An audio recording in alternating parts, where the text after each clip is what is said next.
అస్సలాముఅలైకుం my friends, welcome to my recipe 78. ఇవాళ మన recipe చూడబోయేది కేఎఫ్సి పొటాటో ఫ్రెంచ్ ఫ్రైస్ అయితే చూడబోతున్నాం. రండి ఫ్రెండ్స్, వీడియోకి వెళ్ళిపోదాం. కేఎఫ్సి చేయడానికి ఇలా బంగాళదుంప తీసుకోవాలి. ఇలా బంగాళదుంప తీసుకొని పైన ఉన్న తోలంతా చెక్కి తీసుకోవాలి. కొన్ని బంగాళదుంపలకైతే పైన మొలకలు ఉంటాయి, అవన్నీ లేకుండా ఇలా శుభ్రంగా చెక్కేసి ఇలా తీసుకోవాలి. చెక్కిందంటే శుభ్రం చేసిన తర్వాత ఇప్పుడు బంగాళదుంప తీసుకొని ఇలా మధ్యలో కట్ చేసుకొని ఇలాగ కట్ చేసుకోవాలి. మరి లావుగా కాకుండా మరి సన్నగా కాకుండా మీడియంగా ఇలా చూసుకొని కట్ చేసుకోవాలి. నేను తీసుకున్న బంగాళదుంప వచ్చి 2 బంగాళదుంప తీసుకున్నాను. ఇలా 2 కట్ చేసుకోవాలి. చూసారా, ఇప్పుడు అంతా ఇలా కట్ చేసుకోవాలి. ఇలా కట్ చేసుకున్న తర్వాత ఇప్పుడైతే నేనైతే ముందుగానే చల్లటి నీళ్ళు ఫ్రిడ్జ్లో పెట్టి తీసి పెట్టుకున్నాను. ఈ నీటిలో ఇప్పుడైతే ఈ కట్ చేసుకున్న బంగాళదుంపను అంతా ఇలాగా వేసుకోవాలి. ఇలా వేసుకొని 10-15 నిమిషాలు పక్కన పెట్టేసుకుందాము. ఇలా పక్కన పెట్టేసుకున్న తర్వాత ఇంకొక బౌల్ తీసుకోవాలి. ఇలా బౌల్ తీసుకున్న తర్వాత 1 కప్ వచ్చేసి మైదా వేసుకోవాలి. 1/2 టేబుల్ స్పూన్ చికెన్ మసాలా, సరిపడా salt, 1/2 table spoon baking powder, 1 table spoon కారపొడి, సోయా సాస్ కొద్దిగా. ఇలా అన్నీ వేసుకున్న తర్వాత ఇప్పుడు కొద్ది నీళ్ళు వేసుకొని బాగా కలుపుకోవాలి. ఎక్కడ ఉండలు లేకుండా చూసుకొని కలుపుకోవాలి. ఇలాగ బాగా కలుపుకోవాలి. ఇప్పుడు ఇందులో కొద్దిగా అయితే నీళ్ళు వేసుకోవాలి. కొద్దిగా చిక్కగా ఉంది కాబట్టి కొద్దిగా వేసుకోవాలి. ఎక్కువ వేస్తే జారుగా అయిపోతుంది పిండి వచ్చి. ఇలా వేసుకొని ఇలా కలుపుకోవాలి. ఈ పిండి ఇలా పక్కన పెట్టేసుకున్న తర్వాత ఇంకో బౌల్ తీసుకోవాలి. ఇలా బౌల్ తీసుకొని ఒక 1/4 కప్పు వచ్చేసి ఇలాగా మైదా పిండి తీసుకోవాలి. అలాగే దీంట్లో సరిపడా సాల్ట్, 1 టేబుల్ స్పూన్ వచ్చి మిరియాల పొడి, 2 వేసుకొని బాగా కలుపుకోవాలి. ఇలా బాగా కలుపుకొని ఇప్పుడైతే పక్కన పెట్టేసుకుందాము. చల్లటి నీటిలో వేసి పెట్టుకున్న బంగాళదుంపని తీసుకోవాలి. ఇలా తీసుకున్న తర్వాత ఈ బంగాళదుంప మీద తడి లేకుండా శుభ్రంగా తుడిచేసి తీసుకోవాలి.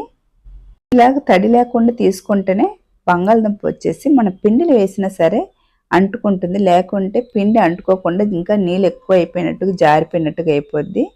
ఇలా ఉండాలి.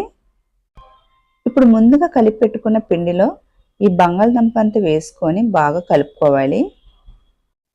ఇలా అంతా బాగా కలుపుకున్న తర్వాత ఇప్పుడైతే మరో వైపునైతే ఇలాగ పొడి పిండి కలిపేసి పెట్టుకున్నాం కదా, మైదా పిండి, ఉప్పు, మిరియాల పొడి, ఈ 3 కలిపి పెట్టుకున్న దాంట్లో ఇప్పుడు ఒక్కొక్కటి తీసుకొని ఇలాగ వేసుకోవాలి. మనకు వచ్చేసి ఇలాగా లైట్గా అంటుకుంటే సరిపోతుంది. ఎక్కువ అంటుకుంటే మరి నూనెలోనే వచ్చేస్తుంది పిండి అంతా. ఇలాగ అన్నీ ఇలాగ తయారు చేసి పక్కన పెట్టుకోవాలి. నేను ముందుగానే స్టవ్ వెలిగించుకొని కళాయి పెట్టుకొని ఆయిల్ వేసుకున్నాను. ఇప్పుడు వచ్చి ఆయిల్ వచ్చి బాగా వేడెక్కిపోయింది. ఇప్పుడు వేడెక్కిపోయిన తర్వాత ఇప్పుడు కలిపి పెట్టుకున్న బంగాళదుంపలన్నీ ఒక్కొక్కటి తీసుకొని ఇప్పుడు ఆయిల్లో వేసుకోవాలి. బంగాళదుంప అంతా ఇలా ఒక్కొక్కటి వేసుకున్న తర్వాత కలపకుండా 1 నిమిషానికి అలా వదిలేయాలి. 1 నిమిషం తర్వాత ఇలా పైకి తేలిన తర్వాత మనం ఇంకొక వైపు అయితే తిప్పుకోవాలి. ఇప్పుడు ఇలాగ కొద్దిగా పైకి తేలిన తర్వాత ఇప్పుడైతే ఇలా తిప్పుకోవాలి. ఇప్పుడు బంగాళదుంప బాగా కలర్ మారేంత వరకు ఇలాగ ఫ్రై చేసుకొని తీసుకోవాలి. ఇప్పుడు ఇలా బాగా ఫ్రై అయిపోయిన తర్వాత తీసుకోవాలి. ఇలా తీసుకున్న తర్వాత ఇప్పుడు ఇంకా మిగిలిపోయిన బంగాళదుంపలను కూడా ఇదే విధంగా వేసుకొని ఫ్రై చేసుకోవాలి. మీ ఇంట్లో కానీ బంగాళదుంప ఉంటే వెంటనే చేసేవ్వండి, చాలా బాగుంటుంది. పిల్లలు కూడా చాలా ఇష్టపడి తింటారు. ఇలా మీరు వేయంగానే అలా తినేస్తారు. ఇంత టేస్ట్గా ఉంటుంది, చాలా బాగుంటుంది. ఇలా బాగా వేగిన తర్వాత ఇలా తీసుకోవాలి. ఇప్పుడు ఇంకొక బౌల్ తీసుకొని 1 టేబుల్ స్పూన్ కారపొడి, 1/2 టేబుల్ స్పూన్ సాల్ట్ వేసుకొని బాగా కలుపుకోవాలి. ఇలా బాగా కలుపుకున్న తర్వాత ఇప్పుడైతే ఫ్రెంచ్ ఫ్రైస్ పైన ఇలాగ జల్లుకోవాలి. ఇలా జల్లుకున్న తర్వాత బాగా కలుపుకోవాలి.